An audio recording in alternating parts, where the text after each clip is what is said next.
UMKM dianggap sebagai tulang punggungnya ekonomi Indonesia gitu. Jadi kalau kita googling, jumlah UMKM di Indonesia itu ada 65 juta. Nah, artinya 25% dari total, hampir 25% dari total penduduk Indonesia yang 270 jutaan ya.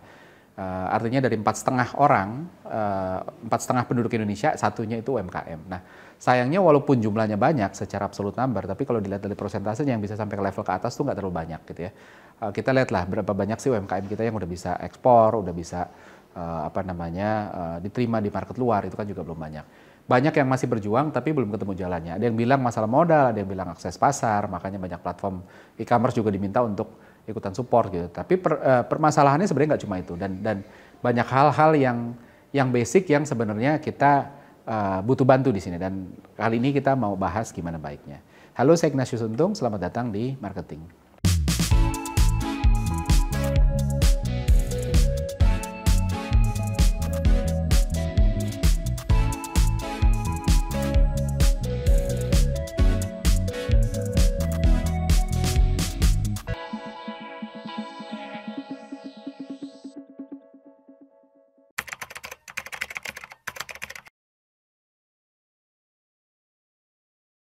Oke, jadi kalau kita ngomongin soal UMKM gitu ya, kita harus lihat gimana sih UMKM bisa lebih berkembang gitu ya.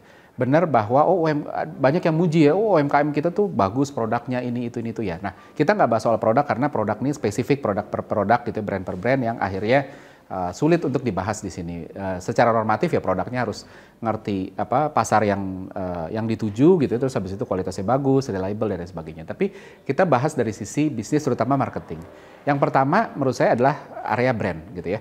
Jadi banyak yang berpikir bahwa brand ini nggak penting gitu loh. Udahlah kita pikirin yang lain aja dulu, transaksinya gimana dan sebagainya. Padahal ini penting banget, dan ini adalah tentang seperti apa sih gitu kita mau ngebangun apa yang kita jual ini di benak konsumen gitu. Idealnya beres dulu ini baru kita ngomongin yang lain. Jadi analoginya kalau kita mau bikin pesta di rumah, rumahnya menarik apa enggak, makanannya banyak apa enggak, rumahnya nyaman apa enggak dan lain sebagainya, baru habis itu kita ngomongin gimana caranya kita bisa ngundang orang ke sini.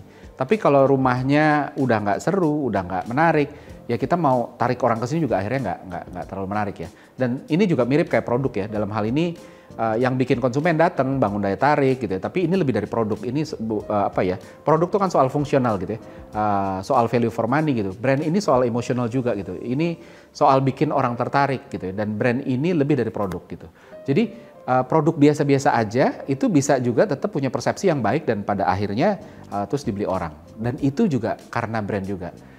Brand itu bisa bentuknya consumer brand, artinya ya kalau dari produk ya brandnya, misalnya contoh apa sih, apapun itu gitu ya, entah Bank Mandiri, BCA, itu kan brand gitu. Kalau UMKM ya banyak ya, kita lihat misalnya ada minuman si Teguk, Haus, segala macam itu kan juga brand gitu ya. Nah itu brandnya, tapi juga bisa personal brand, orang di belakang brand tersebut. Apple itu brand, Steve Jobs itu personal brand, Tesla itu consumer brand, Elon Musk itu personal brand. Dan dari situ kelihatan bahkan personal brand juga punya dampak yang luar biasa terhadap consumer brand. Kebayang kalau Tesla itu yang punya bukan Elon Musk, mungkin Tesla nggak akan secepat ini pertumbuhannya. Jadi Tesla itu brandnya itu dikatrol sama si Elon Musk-nya sebagai personal brandnya gitu. Nah artis banyak juga yang pakai jurus ini, makanya artis banyak yang bikin label-label kosmetik lah, restoran lah segala macam supaya usahanya cepat naik gitu. Prinsip utamanya people buy you before your product gitu. Jadi kalau kita bisa jual brand diri kita sendiri, maka produk apapun yang kita jualin akan jadi lebih bagus gitu ya. Jadi brand itu penting. Nah, komponen dari brand ini apa sih? Gimana sih untuk ningkatin brand ya? Walaupun sebenarnya nanti detailnya ada di episode selanjutnya gitu ya. Tapi pertama adalah product appearance gitu ya. Jadi ada istilah kan don't judge the book by its cover. Jangan nilai buku dari covernya. Walaupun ini agak ironis. Kalau kita ke toko buku, sebagian besar bukunya itu disegel, nggak bisa dibuka. Nah terus gimana kita mau nilai buku ini bagus dari mana kalau bukunya disegel sehingga yang kita bisa lihat cuma covernya doang gitu ya. Nah tapi itu tadi gitu, kita berusaha menilai sesuatu dari apa yang kita bisa nilai. Kita nilai makanannya enak apa enggak, lihat dari bentuknya. Kita nilai orang dari penampilannya, produk dari appearance-nya. Appearance-nya termasuk kemasan gitu ya. Bikin kemasan yang bagus sesuai dengan persepsi yang mau dibentuk. Presentasinya gimana produknya divisualisasikan, bentuk aslinya dan juga fotonya gitu ya. Nah belajar soal ini kita bisa ngelihat mobil-mobil Korea misalnya Hyundai dan Kia gitu. Dulu modelnya nggak menarik. Tahun berapa ya? Tahun awal 2000-an ya modelnya begitulah, kita nggak ngelihat ini mobil-mobil yang keren, yang premium, yang membanggakan gitu ya. Nah, dan mereka sadar, akhirnya setelah itu mereka coba upgrade tampilan gitu ya. Kalau kita lihat sekarang Hyundai sama Kia ya, dua-duanya ini salah dua lah ya dari mobil yang ada di Indonesia yang desainnya itu bisa disejajarkan dengan desain-desain mobil Eropa. Karena memang mereka sadar banget penampilan ini penting banget gitu ya. Kita juga belajar dari Apple gitu. Salah satu yang bikin Apple punya persepsi bagus itu desainnya itu bagus, kemasannya pun bagus, fotonya pun bagus. Apple itu tidak pernah di-display, digambarkan entah di marketing materialnya, entah produk aslinya secara jelek. Semuanya selalu bagus. Jadi tanpa penampilan ini, Apple mungkin juga akan sulit compete sama Microsoft dulu atau sama produk laptop lain gitu. Jadi penting banget buat UMKM jangan ngirit-ngirit soal ini. Cari desainer yang bagus, fotografer yang bagus, cari produk desainer yang oke, supaya ini jadi pembeda yang signifikan gitu ya. Terus poin selanjutnya lagi juga yang untuk ngedorong brand adalah apa? People gitu. Jadi belajar dari beberapa brand gitu. Apple sama Starbucks nih, ini dua brand yang lumayan bagus ya gitu, yang bagus lah ya, bukan cuma lumayan gitu ya. Dua-duanya punya konsistensi yang sama. Mereka punya pramuniaga yang PD-nya bagus, tidak over PD tapi tidak bukan kayak pelayan dalam tanda kutip ya gitu, gesturnya gitu. Starbucks bukan tukang bikin kopi gitu, tapi barista gitu. Penampilan dan gesturnya tuh PD, seolah-olah sederajat sama konsumen sehingga brandnya ikut keangkat gitu. Jadi people seringkali kan jadi frontliner, paling depan ngadepin konsumen. Justru ini yang harusnya tidak boleh dikompromiin. Ini adalah wajahnya brand. Kalau orangnya nggak pede, penampilannya kucel, gesture mohon maaf pelayan gitu ya, brandnya pun ikut ketarik turun gitu. Nah, terus selanjutnya lagi experience. Ini bukan sekedar kualitas produk, tapi juga hal-hal yang dirasakan sejak keputusan pembelian itu diambil gitu ya, sampai dikonsumsi gitu ya. Cakupannya besar, dari proses belinya repot apa enggak, antri apa enggak, waktu dikonsumsi atau dipakainya gimana, menarik apa enggak, bahkan sekarang unboxingnya gimana dan sebagainya.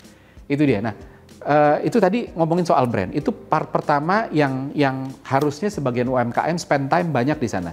Setelah itu baru kita ngomongin soal marketing. Ini adalah tentang mengkomunikasikan brand yang tadi udah dirumusin di awal keluar.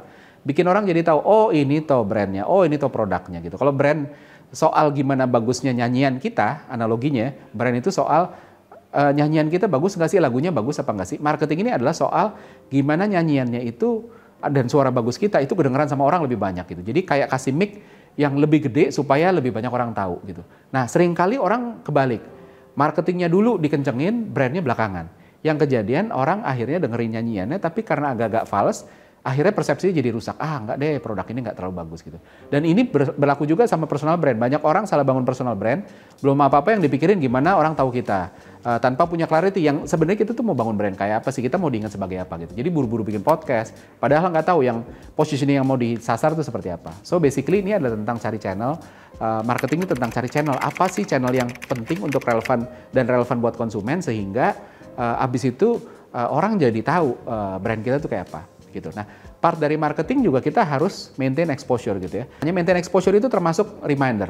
Kalau orang inget terus tapi abis itu lama-lama kan lupa kalau exposure-nya hilang. Maka kita perlu mengingatkan lagi untuk udah lama nih nggak lihat gitu kan, diingetin kamu nggak mau beli lagi dan lain sebagainya. Makanya harus catat siapa aja yang beli dan kapan dia harus beli. Ini aset berharga ya. Database konsumen, perihal behavior mereka, kapan dia beli dan lain sebagainya itu penting banget gitu ya. Jadi kita tahu siapa dan kapan kita harus nge-reach out mereka lagi gitu ya.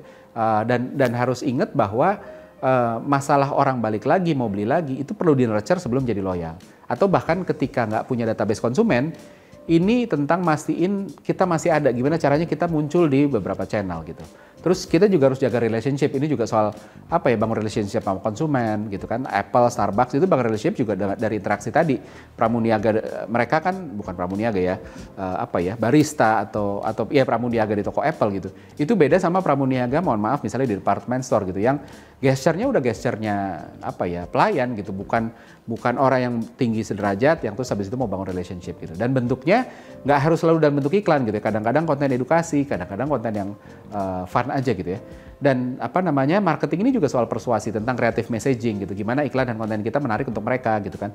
Bikin jadi diingat karena pesan-pesan yang khas sama menarik gitu ya.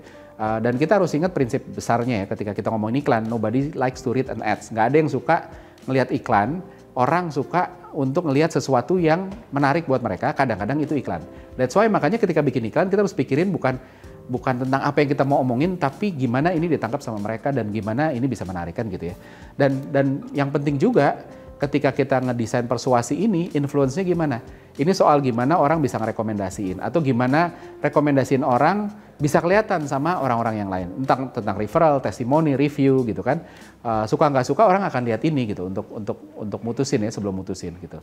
Nah, jadi brandnya tadi udah, terus habis itu ke marketing, next-nya adalah ke promotion gitu. Ini soal kasih daya tarik tambahan yang jangka pendek. Orang nyobain produk itu ketika mereka baru mau nyobain produk itu ada dua kekhawatiran ya yang paling sering terjadi ya. Mereka pasti mikir kayak, aduh ini jangan-jangan begini, jangan-jangan begitu. Kalau saya beli nanti ini dan lain sebagainya gitu ya. Nah, satu hal yang bisa bantu adalah pertama diskon, suka nggak suka. Dengan harganya miring, risikonya turun. Kalau nggak bagus ya udahlah, uang hangus kan nggak gede-gede amat gitu ya. Nah, promotion ini trigger aja. Bentuknya nggak harus diskon, bisa bonus, bisa voucher, bisa yang lain-lain gitu ya. Ini juga soal harga, promotion ini juga soal harga. Kalau bisa paling murah bagus, walaupun hati-hati harga murah. Ketika brandnya nggak dibangun, maka dianggapnya oh ini memang produk murahan. Begitu besok harganya naik, selesai gitu ya. Kalau harganya mahal, brandnya dibangun, persepsinya adalah premium gitu. Wah ini barang premium gitu ya. Harganya mahal, brandnya bagus gitu ya. Contohnya Apple gitu ya. Ada yang harganya murah, brandnya dibangun. Itu dianggap sebagai oh ini offer yang amat sangat menarik gitu. Jadi kalau kita bisa kejar harganya murah bagus, tapi kalau nggak apa-apa. Gitu. Kalau nggak bisa, apa yang kita harus dorong? Yang pertama best service. Bisa nggak harganya dikasih lebih karena ada service lain. Jadi bikin jadi nggak bisa dibandingin langsung dengan kompetitor gitu. Dan bikin persepsi, oh pantas harganya lebih karena ada ininya. Jadi persepsinya jadi naik. Atau ambil yang tengah, harganya tengah-tengah. Jangan, kalau nggak bisa paling murah, sebisa mungkin jangan yang paling mahal gitu. Jadi karena orang punya kecenderungan untuk milih yang di tengah. Ketika ada 3 opsi gitu, yang tengah ini kecenderungannya orang milih yang tengah. Kenapa? Karena kalau salah tuh nggak salah-salah amat. Kalau ambil yang paling murah, nanti jelek. Kalau yang paling mahal, nanti ada kekhawatiran, aduh udah beli mahal ternyata sama aja sama yang lain gitu. Kalau yang tengah tuh nggak ada yang salah-salah banget gitu. Jadi mungkin bisa salah tapi salahnya nggak banget gitu. Nah, jadi itu juga yang harus hati-hati. Dan ketika ngomongin soal promotion, hati-hati promo ini nggak bisa kepanjangan. Orang jadi menghargai produk kita senilai promo itu tadi. Begitu promonya dicabut, orang jadi nggak mau beli karena itu kan produknya segitu ya. Nah, terus habis itu setelah promotion apa? Baru yang diurusin sales. Channel penjualannya dari mana? Gimana orang bisa dapetin? Seberapa mudah dicari dan dibeli, termasuk kerjasama sama retail channel sebanyak-banyaknya available di mana-mana gitu ya. Nah, jadi dari sana kita bisa lihat kesimpulannya apa sih untuk UMKM. Yang pertama adalah brand. Ini PR yang paling besar yang saya melihat sedikit sekali dari UMKM yang ngebangun ini. Jadi gimana caranya kita bisa berangkat dari clear dulu brand seperti apa sih yang mau kita bangun, itu dulu. Setelah brandnya udah beres, baru akhirnya kita ngurusin yang lain, ngurusin marketingnya gimana supaya brand yang bagus ini kedengeran sama orang sehingga menarik. Terus kadang-kadang kita butuh kasih promosi untuk orang mau coba dulu, habis itu baru ke sales. Ketika brandnya belum beres, akhirnya kita pun bolak-balik nggak selesai-selesai ngabisin waktu di step-step selanjutnya di marketing, balik lagi ke brand, ke promotion, balik lagi. Dan padahal harusnya kalau di depannya udah bener, selanjutnya tuh udah tinggal jalan aja, tinggal ngalir aja gitu ya. Nah, detail soal brand kita bisa lihat di episode-episode selanjutnya. Tapi seperti biasa ada pertanyaan, ada quiz, pertanyaan sebagai berikut.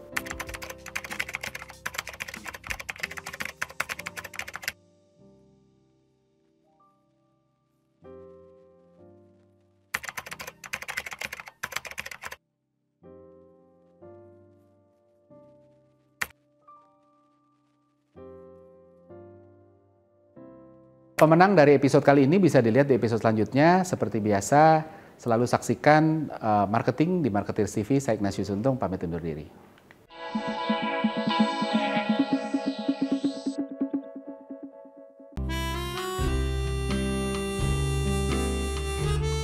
Gimana? Seru-seru kan videonya? Kalau suka, jangan lupa komen dan like ya. Masih banyak juga nih video-video yang keren-keren lainnya, gitu kan?